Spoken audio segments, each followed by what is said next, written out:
Have you ever felt a silence so heavy it spoke louder than any shout? A silence used not for peace but as a weapon?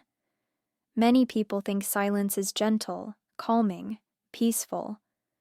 But today we're diving into a very different kind of silence, one that punishes, controls, and leaves emotional bruises that no one else can see. And as you listen to these stories, you might be surprised by how deeply unspoken words can cut. Silence can be healing, yes, but when it's used deliberately to make someone suffer, it becomes something far darker.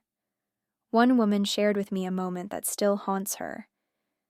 When he was angry, he didn't yell. He didn't argue. He didn't explain. He just disappeared.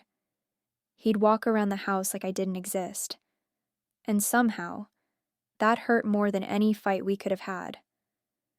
That's the thing about silence used as punishment.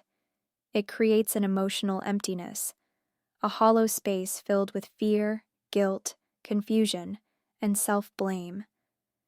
Your mind begins to spiral, trying desperately to fill in the blanks left by the other person's refusal to speak.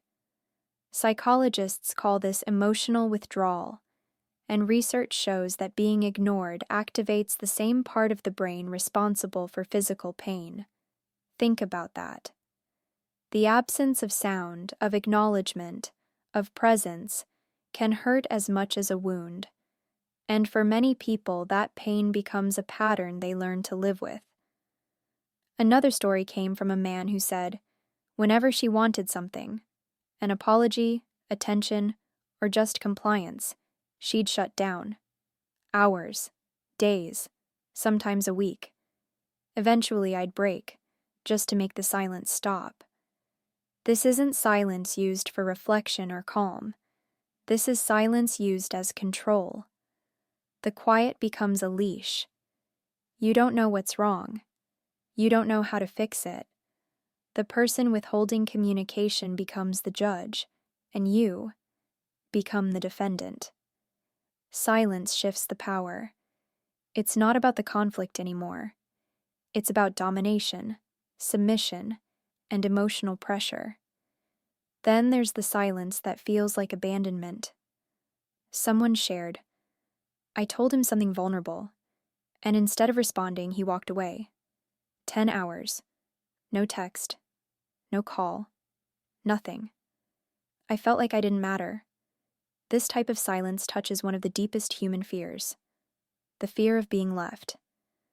Silence becomes a shadow that follows you everywhere, whispering that you're not enough, that you said too much, that you shouldn't have opened up. You ask yourself, did I do something wrong? Am I unlovable? Are they leaving? And when silence becomes a pattern, it changes you. One woman explained, years later, my body still reacts to silence. If someone takes too long to reply, I panic. Emotional shutdown rewires your nervous system. It teaches you to anticipate punishment, to fear conflict, to walk on eggshells. You begin to silence yourself to avoid being silenced by someone else. You stop sharing needs, feelings, even opinions, not because you want peace, but because you want to avoid invisibility. But love was never meant to feel like survival. So what can you do if you're trapped in this cycle?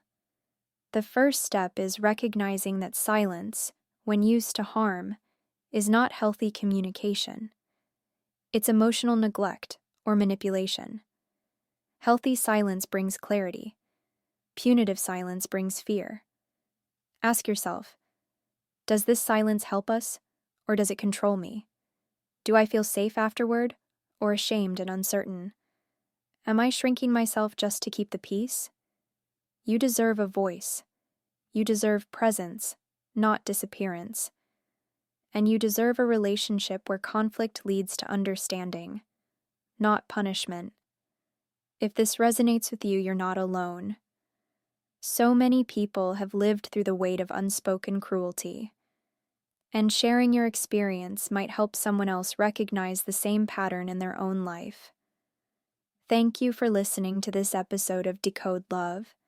If these stories opened your eyes or touched something inside you, consider leaving a comment and sharing your own thoughts.